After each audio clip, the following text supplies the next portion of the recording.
Salut à toutes, capsule allaitement aujourd'hui à propos des conseils non sollicités en allaitement.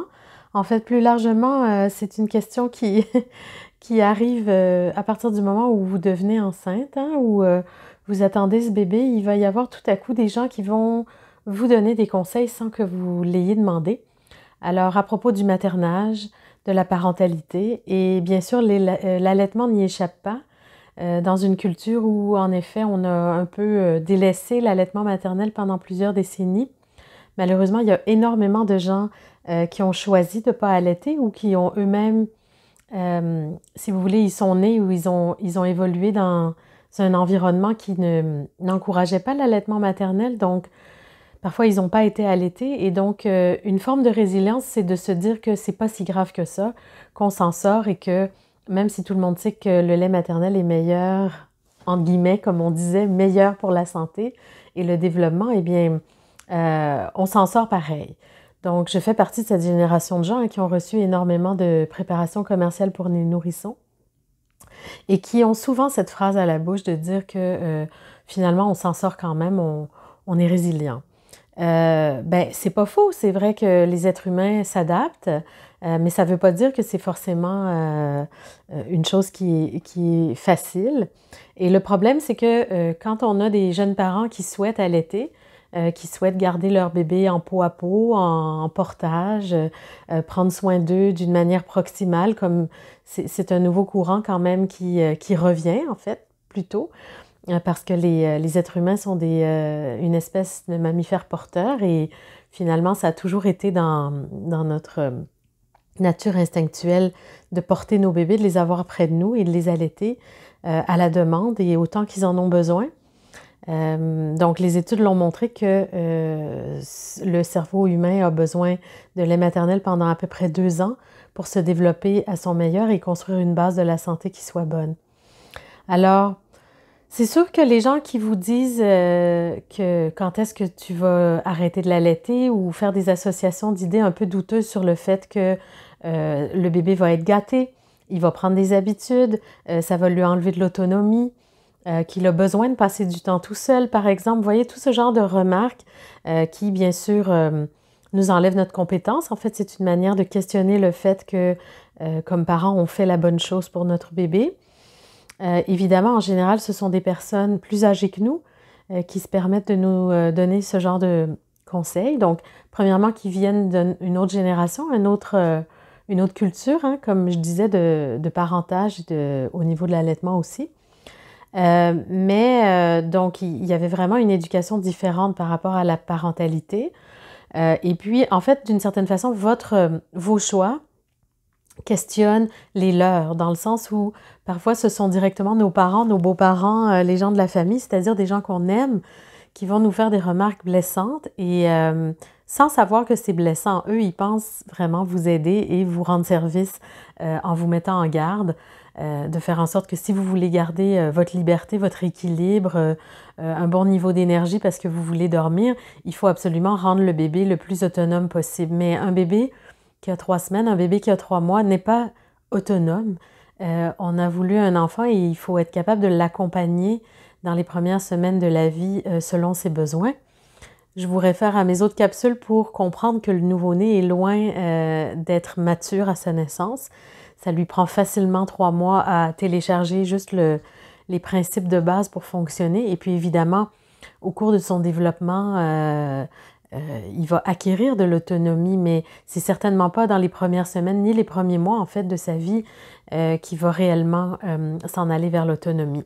En fait, il va acquérir les bases pour s'en aller vers ça, mais il va avoir besoin au contraire d'être accueilli dans ses besoins, dans un allaitement qui soit à la demande justement, et puis d'être suivi dans ses rythmes, dans ses besoins, dans ses réflexes et parfois aussi dans ses défis, parce que chaque bébé ne naît pas avec les mêmes paramètres. Il y a des bébés qui sont plus matures que d'autres à la naissance, certains qui ont une condition médicale particulière ou de la prématurité, des choses comme ça. Alors c'est certain que ces bébés-là, on doit les accompagner selon leurs besoins. Et c'est très important de suivre votre instinct et vos valeurs à ce sujet. Alors les conseils non sollicités, ben Moi, je dirais qu'il y a deux attitudes à renforcer, disons, à apprendre à renforcer. C'est à la fois la ben, pas le mépris, mais une sorte d'indifférence plutôt de dire oui, oui, d'accord, merci pour les conseils, et puis de ne pas faire attention ou de dire non, ça ne me concerne pas. Et puis d'être frontal aussi, de dire ben pas du tout. En fait, mon bébé a besoin de dormir près de moi, ça fait partie de l'allaitement physiologique. Et puis, je ne sais pas, il a 2 semaines, il a 3 semaines, il a réellement besoin de cette proximité. Le fait d'endormir mon bébé au sein ou de l'allaiter quand il en a besoin, c'est bon pour ses connexions neuronales, c'est bon pour sa sécurité. Et puis, vous pouvez évidemment avoir une liste bien faite de liens à faire lire à ces gens-là si vous voulez aussi leur clouer le bec, c'est de dire, bon ben, moi je vais te faire lire les études qui montrent que, que c'est bon pour l'enfant et que c'est bon pour les parents aussi. En fait, les parents ont en dedans d'eux un instinct et des réflexes aussi instinctuels qui vont être portés à savoir qu'est-ce que l'enfant a besoin. Et en général, si vous écoutez votre petite voix intérieure, si vous écoutez votre première idée, et puis que vous ne vous laissez pas trop influencer parce que vous lisez sur Google ou bien justement les remarques et les conseils que tout le monde prodigue autour de vous, alors vous verrez que souvent vous faites la bonne chose pour votre bébé.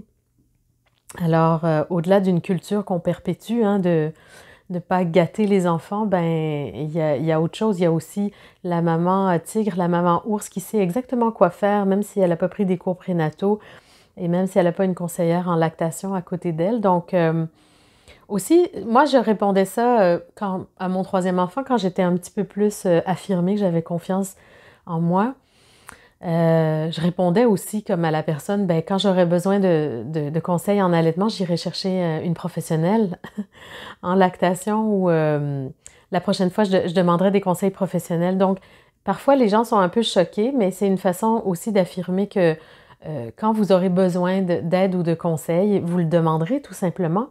Et puis parfois, quand c'est la famille directe, ben ça vaut la peine aussi de demander la bienveillance. Vraiment de le dire, ah, mais ça me blesse que tu me remettes en cause ma façon de faire parce que moi, j'ai justement décidé de faire autrement, d'accueillir mon enfant dans ce qu'il est, puis de faire comme ça.